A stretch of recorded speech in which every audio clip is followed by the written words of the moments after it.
150 कमरे वाला अरबपति ससुराल। अरे लगता है कोई गांव आ गया है और अंधेरा भी है। आज रात यहीं कोई जगह देख लेता हूँ।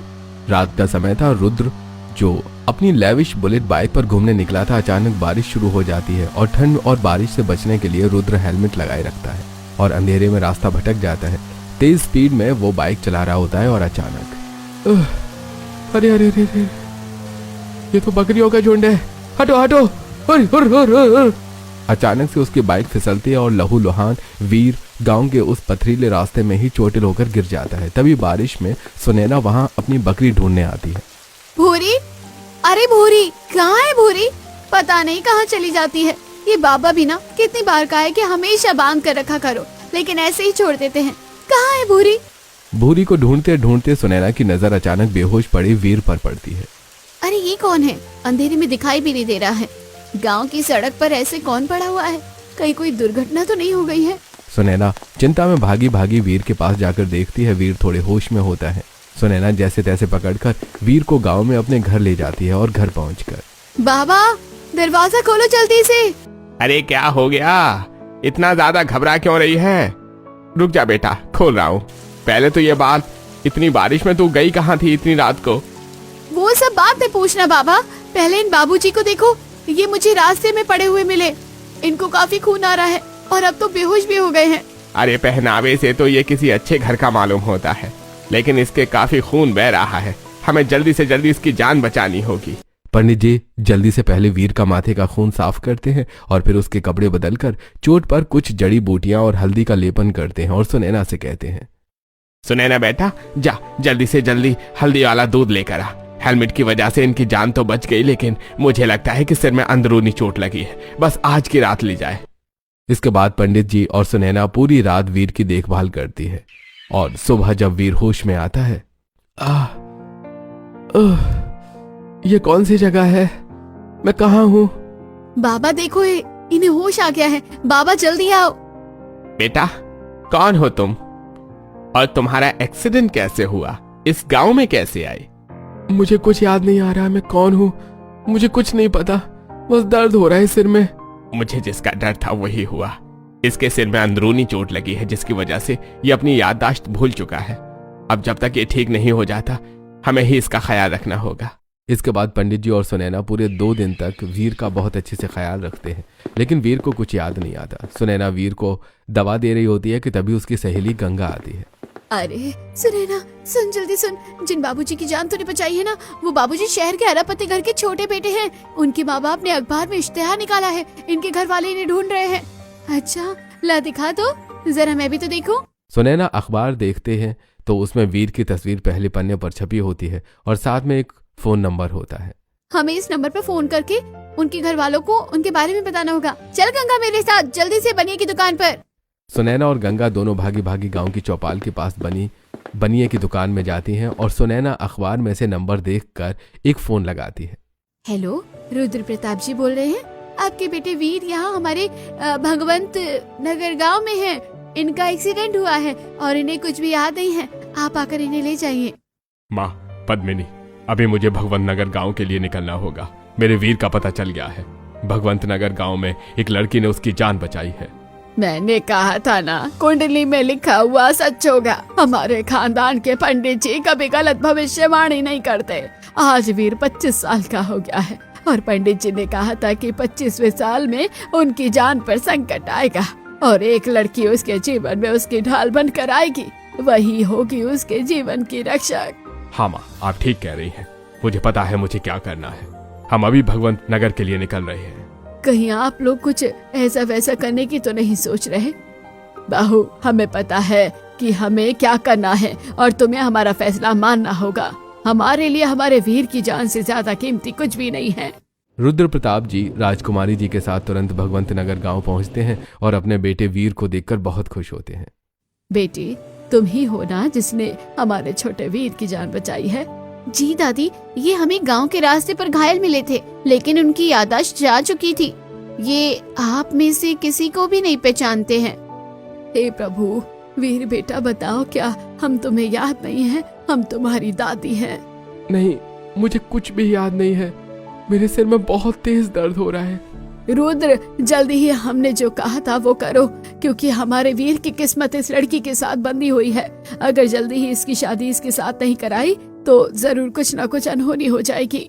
माँ, मैंने पता किया है कि ये लड़की अनाथ है और इन्हीं पंडित जी ने इन्हें पाल पोस कर बड़ा किया है, तो आप पंडित जी से ही बात कर लीजिए। हाँ बेटा, क्यों नहीं। पंडित जी सुनिए, हमारे वीर के साथ जो हुआ है वो उसकी नियति में था। आज से 25 साल पहले हमारे पंडित जी ने ये भविष्यवाणी कर दी थी। साथ ही उन्होंने ये भी बताया था कि वीर की जान केवल एक लड़की ही बचा सकती है। अगर वो सही समय पर उसे मिल जाए, और आपकी सुनैना ने मेरे वीर की जान बचा ली। सुनैना ही वो लड़की है जो मेरे वीर के जीवन की ढाल बन सकती है। तो क्या आप सुनैना की शादी मेरे वीर से करने के लिए तैयार हैं? आप विश्वास नहीं करेंगे राजकुमारी जी, लेकिन मैंने अपनी सुनैना के लिए न जाने कितने रिश्ते देखे। सुनैना की कुंडली बिल्कुल अलग है। पहले मुझे सुनैना और वीर की कुंडली मिलानी होगी। इसके बाद राजकुमारी जी पंडित जी को कुंडली देती हैं और दोनों की कुंडली मिलाने के बाद ये तो चमत्कार है, चमत्कार। इन दोनों की जोड़ी तो साक्षात महादेव और पार्वती की जोड़ी है। ऐसी कुंडली मैंने आज तक कभी किसी की नहीं देखी। इन दोनों का साथ में आना नियति है। मैं अपनी बेटी का विवाह आपके पोते वीर से करने के लिए तैयार हूँ। वीर तुम्हें याद नहीं, लेकिन तुम हमारे पोते हो, और तुम्हारी जान बचाने के लिए मैं चाहती हूँ कि तुम्हारा विवाह जल्द ही सुनैना के साथ हो जाए।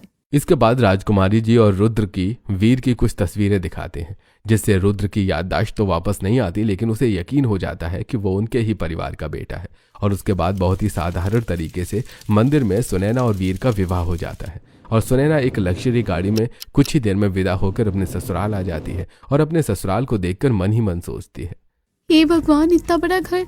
इसका मतलब गंगा सही कह रही थी, मेरा ससुराल साधारण नहीं अरबपति ससुराल है। जैसे ही सुनैना अपने अरबपति ससुराल के दरवाजे की चौखट पर खड़ी होती है, उसे सोने की नक्काशी के दरवाजे दिखते हैं और कदमों के नीचे जयपुरी मलमल का कारपेट महसूस होता है और घर के अंदर हीरे मोती और अलग अलग रत्नों की चमक दिखाई देती है। क्या सच में मैं कोई सपना नहीं देख रही? क्या ये सच में मेरा ही ससुराल है? क्या अब मैं 150 कमरे वाले अरबपति ससुराल की बहू बन चुकी हूँ? लेकिन मैं उनके घर में कैसे एडजस्ट हो पाऊंगी? क्या हो गया बेटा, आओ अपने ससुराल में गृह प्रवेश करो। नंदिनी, अपनी देवरानी का स्वागत करो।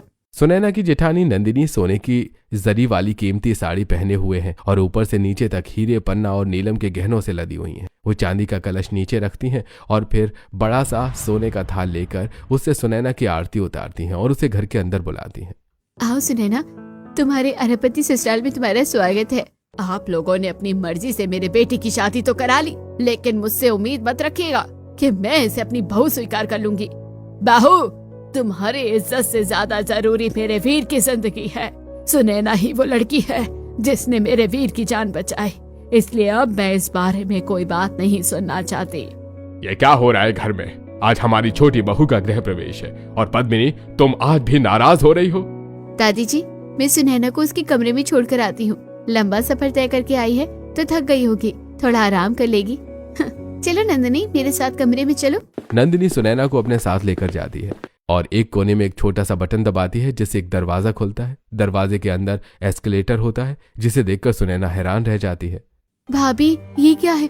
और ये सीढ़ियाँ अचानक अपने आप कैसे चल रही है? सुनैना, तुम्हें नहीं पता, यह एस्केलेटर है। अब तुम्हारे अरबपति ससुराल में 150 कमरे हैं और 50 फ्लोर, तो क्या हम सारे फ्लोर तक सीढ़ियों से जाएंगे? एस्केलेटर की मदद से हम जल्दी जल्दी एक फ्लोर से दूसरे फ्लोर तक पहुंच सकते हैं और तुम्हारा कमरा तीसरे फ्लोर पर है। 150 कमरे? लेकिन भाभी, 150 कमरे में कौन कौन रहता होगा? सभी कमरों में कोई ना कोई रहता है, तुम धीरे धीरे समझ जाओगी। आज तुम्हारा ससुराल में पहला दिन है ना, तो चलो अपने कमरे में आराम करो। नंदिनी सुनैना को उसके लग्जरी कमरे तक लेकर जाती है। कमरे के बाहर का दरवाजा चांदी का बना होता है और उसमें सुंदर हीरे और मोती से सजावट होती है। भाभी, क्या इस घर में सभी 150 कमरे के दरवाजे चांदी के बने हुए हैं, जिनमें अलग अलग देशों और राज्यों के कीमती मोतियों की सजावट हो रखी है? हाँ सुनैना, हमारे घर का सबसे मेन दरवाजा सोने का बना हुआ है, जिस पर अलग अलग मणियों की नक्काशी है, और सभी कमरों के 150 दरवाजे चांदी और हीरे मोतियों से सजे हुए हैं। नंदिनी की बात सुनकर सुनैना हैरान रह जाती है, जिसके बाद नंदिनी दरवाजे के बाहर एक बटन दबाती है और दरवाजा अपने आप खुल जाता है। दरवाजा खुलते ही सुनैना की आंखें फटी की फटी रह जाती हैं। आओ सुनैना, ये तुम्हारा कमरा है। भाभी, इतना बड़ा? ये मेरा कमरा है? कितना बड़ा! तो मेरा गांव भी इतना बड़ा नहीं होगा? क्या इस घर के सभी कमरे इतने ही बड़े हैं? हाँ सुनैना, आओ अपने कमरे के अंदर आओ तो जरा। सुनैना अपने कमरे के अंदर जाती है। जैसे वो कमरे के फर्श पर पैर रखती है वो घबरा जाती है। अरे क्या हुआ, तुम घबरा कर दोबारा बाहर क्यों चली गई? अरे भाभी, पैरों के नीचे इतनी तेज रोशनी निकल रही है, शायद शॉर्ट सर्किट हुआ है जिसकी वजह से करंट लग सकता है। अरे नहीं नहीं बुद्धू, ये शॉर्ट सर्किट नहीं है, ये हमारे घर का इंटीरियर है। तुमने पहला कदम दरवाजे पर रखा ना, तो इसलिए तुम्हें पूरे कमरे के फर्श में लाइटनिंग दिखाई दी। अब तुम जैसे जैसे कमरे के फर्श पर अलग अलग जगह पर कदम रखोगी, तुम्हें अलग अलग इंटीरियर दिखाई देगा। आओ कमरे में देखो। इसके बाद सुनैना जैसे जैसे अलग अलग जगह पर कदम रखती है, उसे कभी पैरों के नीचे समंदर, कभी जलती हुई लपटें, कभी आसमान के बादल और कभी तारामंडल दिखाई देता है। इसे देखकर सुनैना का सिर चकरा जाता है और वो अपने पलंग पर बैठ जाती है। लेकिन जैसे ही वो पलंग पर बैठती है, अरे ये क्या, ये तो बिल्कुल बादलों से भी ज्यादा मुलायम है। ये कैसा बेड है भाभी? ये स्पेशल यूरोपीय बेड है जो तुम्हारे अरबपति ससुराल में हर एक कमरे में लगा हुआ है। इस बेड की बहुत सारी खासियतें हैं जो तुम्हें धीरे धीरे पता चल जाएगी। सुनैना आराम से अपनी पलंग पर बैठी रहती है। तभी उसकी नजर कमरे के चारों तरफ जाती है। उसे देखकर वो घबरा जाती है। दरअसल कमरे के चारों तरफ अलग अलग हीरे, जवाहरात, सोने चांदी की मूर्तियां, तस्वीरें और पेंटिंग्स लगी हुई हैं जो चमक रही थी। भाभी ये क्या, हमने पूरे कमरे में इतने सारे अलग अलग रंगों की लाइट क्यों जला रखी है? ये स्पेशल आर्ट है जो हमारे फैमिली इंटीरियर डिजाइनर ने हमें क्रिएट करके दिया है। ये सारी तस्वीरें, पेंटिंग्स और नक्काशियां हैं जिनमें अलग अलग हीरे, मोती, रत्न लगे हुए हैं जो दिन रात चमकते रहते हैं। तुम्हें पता है, अगर कभी भी हमारे घर में लाइट चली जाए या अंधेरा हो जाए तो इन हीरे मोती की चमक से पूरा घर जगमगाता है। तो क्या भाभी, हमारे अरबपति ससुराल के हर एक कमरे में ऐसी ही अलग अलग फैसिलिटीज है? अब बहुत ज्यादा बातें हो गई हैं, तुम थक गई होगी, तुम सो जाओ। ऐसा कहकर नंदिनी अपनी ताली बजाती है। 2 फीमेल सर्वेंट सुनैना के कमरे में आती हैं और उसके कपड़े बदल देती हैं। उसके बाद एक सर्वेंट उसे बिस्तर पर लिटाती है और दूसरी एक बटन दबा देती है जिससे पलंग पर रखी हुई देसी कीमती हीरों से जड़ी मखमली रजाई अपने आप खुल जाती है। नंदिनी सुनैना को गुड नाइट बोलकर कमरे से चली जाती है। नंदिनी के जाती ही सुनैना की आंख लग जाती है और अगले दिन सुबह उठती है। सुबह सुबह, हे प्रभु, आज तो मेरे ससुराल में पहला दिन है। मैं पहले ही दिन इतनी देर तक सोती रही। पता नहीं सब मेरे बारे में क्या ही सोच रहे होंगे। अरे तुम क्या सोच रही हो? जिस तरह ये सब तुम्हें नया नया लग रहा है वैसे ही मुझे भी लग रहा है, क्योंकि मुझे कुछ भी याद नहीं। एक काम करो, तुम तैयार हो जाओ और फिर हम साथ में नीचे चलते हैं। जैसे सुनैना तैयार होने के लिए जा रही होती है तभी 2 नौकरानी उसके कमरे में आती हैं। जी बड़ी मालकिन ने आपके लिए ये बेशकीमती साड़ी और गहने भिजवाए हैं। आपको आज इन्हें ही पहनकर तैयार होना है। लेकिन ये तो सोने की साड़ी लग रही है और ये गहने बहुत ही कीमती है। क्या मैं अरबपति ससुराल का मान संभाल पाऊंगी? सुनैना अपने मन में सोच रही होती है। तभी वीर सुनैना से कहता है, सुनैना जल्दी से तैयार हो जाओ, उसके बाद मुझे भी तैयार होना है। वीर की बात सुनकर सुनैना जल्दी से बाथरूम की तरफ जाती है और बाथरूम का नजारा देखकर उसके होश ही उड़ जाते हैं। अरे ये तो जकूजी है और ये बाथरूम नहीं है, ये तो शाही हमाम है। ये सफेद काले इटालियन मार्बल, दीवारों पर गोल्डन टैप, बीचों बीच जकूजी जिसमें गुलाब की पंखुड़ियां तैर रही हैं, शीशे के सामने वैनिटी एरिया, विदेशी खुशबू वाला स्पा स्टीमर, इतने सारे फीचर। जरा पानी चलाकर देखती हूँ। जैसी सुनैना फव्वारा शुरू करती है, पानी चालू करते ही म्यूजिक अपने आप बजने लगता है और पूरे बाथरूम में लाइटिंग हो जाती है, जिसे देखकर सुनैना की आंखों में आंसू आ जाते हैं। इसके बाद सुनैना जल्दी से नहा धोकर बाहर आती है और तैयार होकर वीर के साथ नीचे जाती है। तभी एक महिला स्टाफ आती है। आइए छोटी बहू रानी, दादी सा ने कहा है कि आज आपको पूरा घर दिखाया जाए। पूरा घर? लेकिन ये घर तो बहुत बड़ा है, देखते देखते पूरा दिन गुजर जाएगा। लेकिन दादी सा ने कहा है कि अगर छोटे कुमार और आप पूरा घर देखोगे तो शायद छोटे कुमार की यादाश्त वापस आ जाए।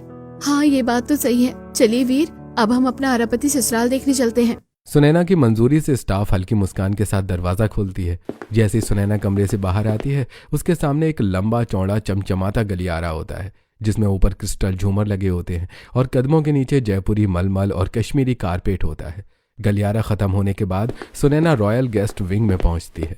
ये इस 150 कमरों वाले अरबपति महल का रॉयल गेस्ट विंग है। यहाँ सिर्फ विदेशी मेहमान ठहरते हैं। इस विंग का हर कमरा अलग देश की थीम पर बना हुआ है। अरे इस विंग में तो फ्रांस, इटली, दुबई थीम में रूम है और gold bathroom, jacuzzi, private balcony, सब कुछ है। मेरे गांव में तो एक कमरा भी पूरे घर जैसा होता था। क्या सोच रही हैं छोटी बहू? चलिए फैमिली विंग में चलते हैं। जैसे ही सुनैना स्टाफ और वीर के साथ फैमिली विंग में पहुंचती है, माहौल बदल जाता है। फैमिली विंग में रंग वाले कमरे, परिवार की तस्वीरें, पीढ़ियों की विरासत और खानदानी हीरे जवाहरात रखे हुए थे। ये इस अरबपति घर का फैमिली विंग है। दादी सर यही रहती है और जब भी सभी को एक साथ कुछ विचार करना होता है तो सभी लोग यहीं आते हैं। आइए अब बिजनेस विंग में चलते हैं। ऐसा कहकर वो स्टाफ सुनैना को बिजनेस विंग में लेकर जाते हैं, जहां का माहौल बिल्कुल अलग है। यहाँ कांच की दीवारें, बड़ी बड़ी LED स्क्रीन और दुनिया भर के शहरों के लाइव प्रोजेक्ट्स साफ दिख रहे थे। ये इस अरबपति घर का बिजनेस विंग है। यहीं से करोड़ों अरबों के फैसले होते हैं। स्टाफ की बात सुनकर सुनैना स्तब्ध रह जाती है। तभी स्टाफ उसे आगे लेकर जाता है। अब ये क्या है? ये इस घर का एंटरटेनमेंट विंग है। ऐसा कहकर वो स्टाफ महिला एक बटन दबाती है, जिसके बाद एक बड़ा सा हॉल खुलता है जिसमें private theatre, red seats, 3D sound और अंदर ही म्यूजिक स्टूडियो होता है। इस अरबपति घर में अपना खुद का सिनेमा भी है। जी बहू जी, ये आपके ही अरबपति घर का ही सिनेमा है। चलिए आगे चलिए।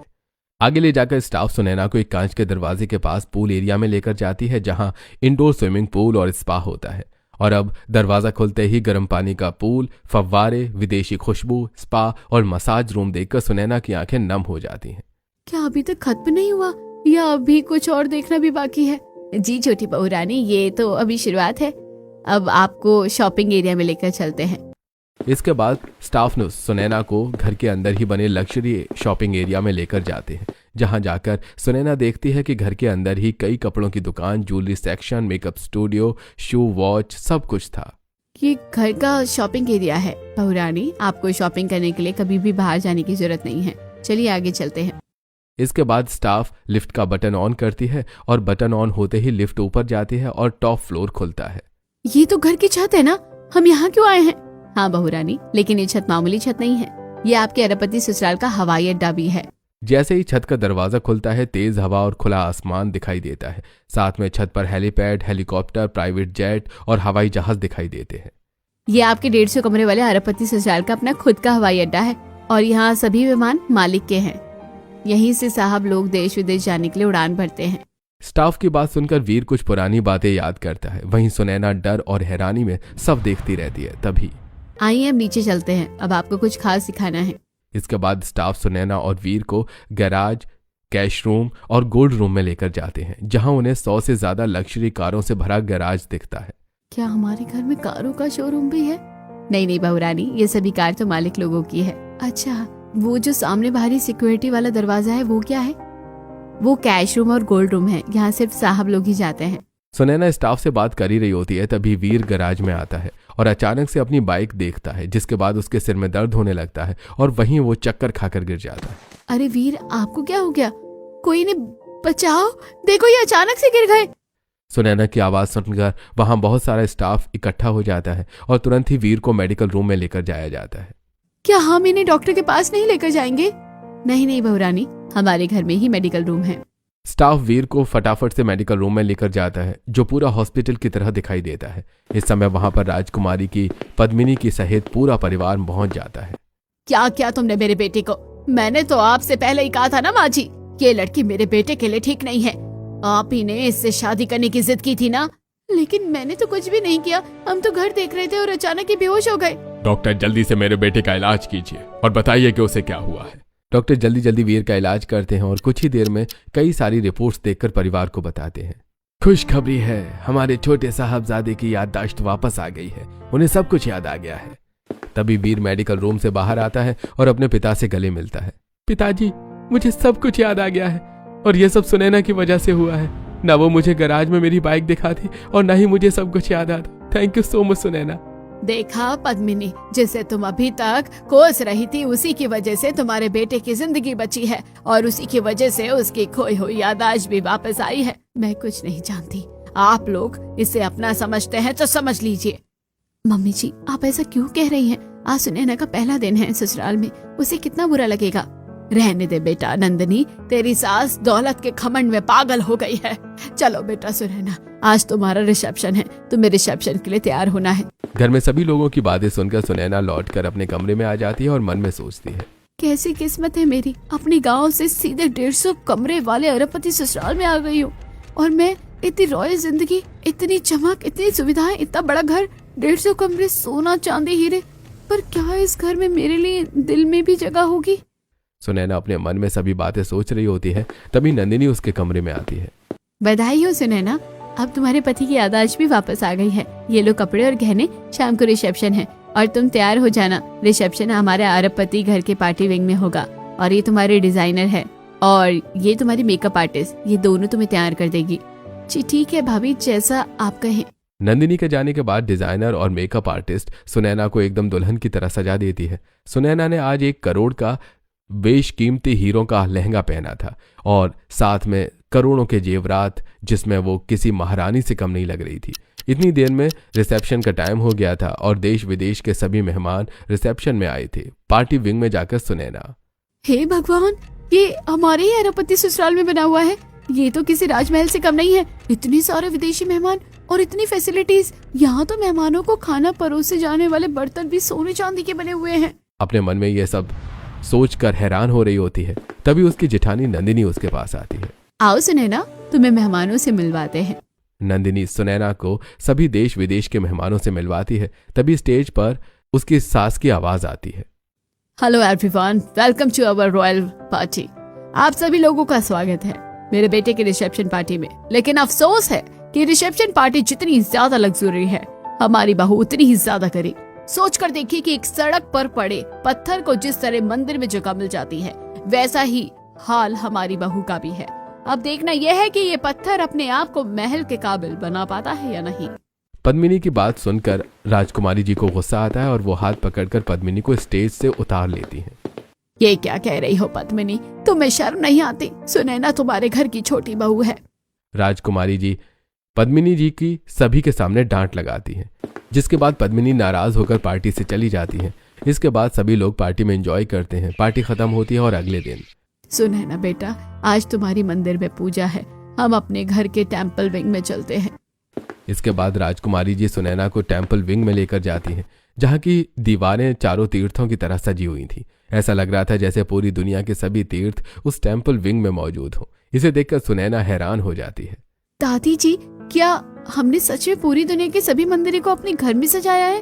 हाँ बेटा, मेरा बचपन से सपना था कि मैं सभी तीर्थों में होकर आऊं, लेकिन मेरे बेटे ने दुनिया भर के सभी मंदिर घर में ही सजवा दिए। टेम्पल विंग में पूजा करने के बाद सभी लोग अपने अपने काम पर चले जाते हैं, लेकिन सुनैना ऊपर ही रह जाती है। पद्मिनी ये सब देख लेती है और मनी मन सोचती है, अब मैं देखती हूँ कि ये एस्केलेटर से अकेले नीचे कैसे आएगी। इसको तो ये चलाना भी नहीं आता। तभी मेरे घर वालों को पता चलेगा कि एक गरीब को अमीर घर की बहू बनाना कैसा होता है। अपने मन में ये सोचकर पद्मिनी सुनैना के पास आती है और कहती है, क्या हुआ सुनैना बेटा, नीचे नहीं आ पाओगी ना अकेली? चलो मेरे साथ, मैं तुम्हें लेकर चलती हूँ। इसके बाद पद्मिनी सुनैना का हाथ पकड़कर एस्केलेटर पर ले जाती है और उसकी साड़ी का किनारा एस्केलेटर की चेन में अटका देती है। फिर खुद एकदम से पीछे हट जाती है और बटन चालू कर देती है। जैसे बटन चालू होता है एस्केलेटर चलने लगता है। तभी नंदिनी नीचे से एस्केलेटर का बटन दबाकर उसे बंद कर देती है और सुनैना गिरते गिरते बच जाती है। क्या कर रही थी आप? आपको पता है ना, अगर सुनैना एस्केलेटर में फंस जाती तो उसकी जान भी जा सकती थी। बहू, तुम ज्यादा मत बोलो, मैंने कुछ भी नहीं किया है, आप चुप रहो। अपनी सास की बातें सुनकर नंदिनी समझ जाती है कि पद्मिनी सुनैना से इतनी नफरत करती है कि उसे नुकसान पहुंचाने की कोशिश कर सकती है। इसीलिए अब हर समय सुनैना के साथ नंदिनी रहती है। एक बार नंदिनी उसके पति कुंवर, सुनैना और वीर के साथ कुलदेवी के मंदिर जाते हैं। रास्ते में उनकी गाड़ी पर हमला होता है। भैया, मुझे लगता है कि ये वही लोग हैं जिन्होंने मेरी बाइक को टक्कर मारी थी। ये क्या कह रहे हो वीर? लेकिन तुम्हारी बाइक तो फिसल गई थी ना? नहीं भैया, मेरी बाइक को किसी ने टक्कर मारी थी। याददाश्त जाने की वजह से मैं घर वालों को ये नहीं बता पाया। हम सबकी जान खतरे में है। सभी लोग गाड़ी में घबरा रहे होते हैं, लेकिन तभी सुनैना गाड़ी का हैंडल संभालती है और गाड़ी को पहाड़ी से नीचे ले जाती है। इससे गुंडों को लगता है कि गाड़ी खाई में गिर गई और वो वहां से चले जाते हैं। उसके बाद कुंवर अपने पिता को फोन करके दूसरी गाड़ी मंगवाते हैं। इस तरह सभी की जान बच जाती है। घर आने के बाद, दादी, आज फिर से सुनैना ने हम सबको बचा लिया। हमारी कुछ दुश्मन हमारी जान के पीछे पड़े हुए हैं जो हमें मारना चाहते हैं। आज के बाद कोई भी घर से बिना सिक्योरिटी के कहीं नहीं जाएगा। और सुनैना बेटा, तुम हमारे जीवन में एक नया उजाला लेकर आई हो। तुम्हारी वजह से एक बार हमारे बीच का जीवन बचा और दोबारा हमारे दोनों राजकुमारों का। ये सब फालतू की बातें हैं। ऐसा कैसे हो सकता है कि इसी ने सबकी जान बचाई हो? पद्मिनी, तुम्हें नहीं मानना तो मत मानो, लेकिन देखना एक दिन तुम्हें भी विश्वास हो जाएगा। इसी तरह कुछ दिन और गुजरते हैं। पद्मिनी छोटी छोटी बातों पर सुनैना को नीचा दिखाती है और उसे परेशान करने का कोई मौका नहीं छोड़ती है। और एक दिन, सुनो सब लोग, हमारे पुश्तैनी गांव बाड़ी बसेड़ी में हमारे खानदान की एक बेटी की शादी है। हम सभी को वहां जाना है, लेकिन ध्यान रहे कोई भी अपने जेवर और महंगी साड़ी पहनकर नहीं जाएगा। लेकिन मैं तो गरीब की तरह नहीं जा सकती। सबके मना करने के बावजूद पद्मिनी बहुत सारे गहने पहनकर पुश्तैनी गांव जाती है। जब शादी हो रही होती है तो वो अलग से एक कोने में बैठी होती है। तभी कुछ लोग उन पर हमला करते हैं और सुनैना ये सब देख लेती है। हे भगवान, मम्मी जी की जान खतरे में है, मुझे कुछ करना होगा। सुनैना तुरंत एक मशाल उठाती है और खुद उन सभी गुंडों को भगा देती है। फिर अपनी सास को वापस पंडाल में ले जाकर आती है। वहां आकर, अरे तुम दोनों कहाँ चली गई थी? माँ जी, आप सही कह रही थी, हमारी बहू एक हीरा है, इसने आज मेरी जान बचाई। सुनैना, तुम ही हमारे 150 कमरे वाले अरबपति ससुराल की बहू हो। पद्मिनी की बात सुनकर सभी लोग तालियां बजाते हैं। अब सुनैना भी मान सम्मान के साथ 150 कमरे वाले अरबपति ससुराल की बहू बनकर खुशी खुशी रहती है।